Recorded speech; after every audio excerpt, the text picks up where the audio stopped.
নমস্কার, আমি ডক্টর অভিক ঘোষ। আজকে আমরা গল ব্লাডারের ব্যাপারে কথা বলবো। গল ব্লাডার স্টোন নিয়ে আমার কাছে পেশেন্ট এসেছিলেন। গল ব্লাডারের পাথর ছিল কমন বাইল ডাক্টে আর গল ব্লাডারের মধ্যে। আমরা একটু শুনে নেব পেশেন্ট গল ব্লাডারের সমস্যা নিয়ে কী কী সমস্যায় ভুগছিলেন, আর আমরা কীভাবে ট্রিটমেন্ট করলাম, আর তাতে কী কী ওষুধ দিয়ে, আর আজকের রেজাল্টটা কি। রেজাল্ট হচ্ছে একদম নীল, নর্মাল স্টাডি দেখাচ্ছে।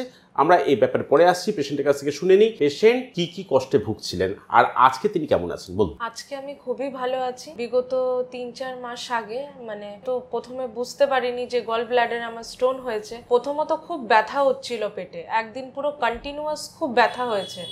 ব্যথা হওয়ার পর আমি পরের দিন যখন আল্ট্রাসাউন্ড আমি করতে যাই, তখন আমি দেখি যে ধরা পড়ে যে আমার গল ব্লাডারে স্টোন হয়েছে। গল ব্লাডারে স্টোন হওয়ার সত্ত্বেও আর ভিতর একটা পাইপ ছিল, সেইখানে ওই পাইপে আরেকটা স্টোন আটকে গেছিল, যার জন্য গ্যাসটা ফর্ম করছিল, আর আমার খুব ওর জন্য পেটেও ব্যথা হচ্ছিল আর প্রচন্ড গ্যাস ফর্ম করছিল। তারপর আমি স্যারের সাথে কনসাল্ট করে এখন আমি অনেক ভালো আছি। ওনার ওষুধ খেয়ে আমি এখন অনেক সুস্থ আছি। আমি যখন পরশুদিনকার আল্ট্রাসাউন্ড করতে যাই, আমার একদম সবকিছুই নর্মাল। এখন আমি খুব ভালো আছি। কতদিন আপনি ওষুধ খেয়েছেন? 3 মাস আমি ওষুধ খেয়েছি। 3 মাস ওষুধ খাওয়া হয়েছে ওনার। গতকালকে উনি ইউএসজিটা করলেন। ইউএসজি করার সময় যে ডাক্তারবাবু আগে ছিলেন সেই ডাক্তারবাবুকে দিয়েই আবার ইউএসজি করা হয়েছিল। তাতে উনি বেশ সুন্দরভাবে খুঁজে দেখার চেষ্টা করেছেন। উনি অনেকক্ষণ ধরেই দেখার চেষ্টা করছিল যে স্টোনটা আদৌ আছে কিনা, কিন্তু তারপরে উনি কনফার্মেশন আমাকে বলেন আপনার ডাক্টেও নেই, আর নাই আপনার গল ব্লাডারের ভিতরে যে দুটো ছোট গ্রানিউলস গুলো ছিল সেটাও নেই। তারপরে আমি অনেকটা রিলিফড ফিল হই, এখন আমি সুস্থ আছি। ঠিক, আমরা এখন শুনে নিই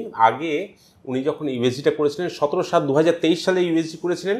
গলব্লাডারের মধ্যে ফ্লোটিং অ্যান্ড টাইনি গ্র্যাভেলস আর সিন, আর কমন বাইল ডাক্টটা তখন ছিল 7 মিলিমিটার চওড়া এবং স্মল ক্যালকুলাস অফ 5 মিলিমিটার ডায়ামিটারের পাথর ওখানে ছিল কমন বাইল ডাক্টের মধ্যে। আর দেখাচ্ছিল cholelithiasis with cholecystitis and tiny gravels in the gallbladder. এটা হচ্ছে ইমপ্রেশন দেখাচ্ছিল। আজকে আমি আবারও 14/11/2023 সাল গলব্লাডারের মধ্যে দেখাচ্ছে নর্মাল ডিস্টেনশন ওকে হয়ে গেছে। কমন বাইল ডাক্টটা 4 মিলিমিটার, যেটা নর্মাল থাকার কথা সেটাই দেখাচ্ছে, আর ইমপ্রেশন দেখাচ্ছে নর্মাল স্টাডি। আর ডাক্তারবাবু খুব ভালো করেই দেখেছেন যিনি ইউএসজি করেছেন। আমরা এতেও বিশ্বাসী নই। আমরা আবারও তাকে বলছি যে আগামী মাসে আবারও ইউএসজি করে আবার নিয়ে আসতে, আরো ভালো কোনো ডায়াগনস্টিক সেন্টার থেকে ইউএসজি করে আবার নিয়ে আসে। উনি অ্যাকচুয়ালি থাকেন ধানবাদে। উনি আমাদের এই উত্তর 24 পরগনায় আমাকে দেখাতে আসেন, আবার চলে যান। আপনি এবার একটা কলকাতার কোনো ভালো ডায়াগনস্টিক সেন্টার থেকে আবারও করিয়ে নেবেন। আমি জানি এটা ঠিক হয়ে গেছে, আপনিও জানেন ঠিক হয়ে গেছে। তার কারণ আপনার সিমটমস আগে কি ছিল, এখন কি আছে? আগে যেরকম আমার গ্যাস ফর্ম হতো, পেটে ব্যথা হতো, এখন সেই পেটে ব্যথাও নেই। আর আমার টুলও আমার ঠিকভাবে পাস হতো না, ইউরিনটা একটু ইয়েলোইশ টাইপ হয়ে গেছিল, এখন একদম নর্মাল। আর স্টুলটা যেটা হচ্ছিল সেটাও কিরকম বলবো, হ্যাঁ ওরকম একটু হচ্ছিল, এখন একদম ঠিক আছে, কোনো অসুবিধা নেই। আরেকটা কথা আমি বলতে চাই, যেটা হচ্ছে যে আমি যখন ইউএসডি করাবার পর আমি একজন সার্জনের কাছে গিয়েছিলাম। উনি আমাকে এতই ভয় খাইয়ে দিয়েছিল, আমাকে বলছে যে ইমিডিয়েটলি আপনার অপারেশন করতেই হবে। কেন করতে হবে? কারণ আপনার গল ব্লাডার এখন মাইন্স হয়ে গেছে, স্টোনসের মাইন্স হয়ে গেছে। উনি আমাকে এই টার্মটা উনি ইউজ করেছেন, কিন্তু না, আমরা ঠিক এই কন্ট্রোভার্সিতে যাচ্ছি না। আমরা যাচ্ছি যে আমি ভালো হয়েছি কিনা, একটা কোনো এক্সট্রা কোনো প্যাথি আপনাকে হেল্প করেছে কিনা, এবং তাতে আপনি সুস্থ আছে কিনা। এক একটা প্যাথির এক এক রকম ফর্মুলা থাকে। আমরা হোমিওপ্যাথি হয়ে আমরা তো যেরকম এমার্জেন্সিকে কন্ট্রোল করতে পারি না। এমার্জেন্সি খুব ব্লিডিং হচ্ছে, আমরা কি সাথে সাথে কন্ট্রোল করতে পারছি? লোকে যাচ্ছে কোথায়? হসপিটালে যাচ্ছে, এমার্জেন্সিতে অ্যান্টিবায়োটিক করছে, অ্যালোপ্যাথি মোড অফ সিস্টেমে তারা ঢুকছে। কিছু কেস আছে হোমিওপ্যাথিতে খুব ভালো হয়। তো